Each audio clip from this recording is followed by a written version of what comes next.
We were always barely 2 steps ahead of the Satan worshipers. One, because I had tracking implants under my skin so they could track us at any time. They had unlimited budget because they were all in with the highest levels of, leadership and government. So just unlimited budget, like they could take helicopters overhead and find us. One day my ear was hurting, and so my mom got a flashlight and she looked in my ear and she pulled on my ear and then quickly put something in the garbage. And I'm like, well, can I look at it? And she's like, no, it was a tracking device that I found in your ear. And I'm like, well, I want to see it. And she's like, no, because if you see it, then it can trigger your brain with all of the brainwashing that you've had from the satanic cult, and it could completely destroy your brain. So don't look in the garbage. One day my mom found a tracking device on the car, and then there was the moving in the middle of the night.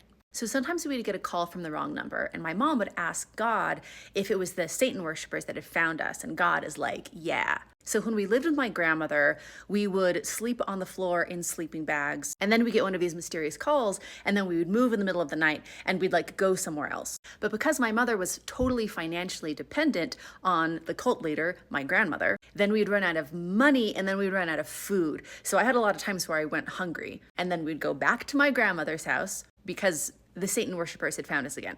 And who was the leader of this group of Satan worshipers that secretly ruled the whole world? My dad.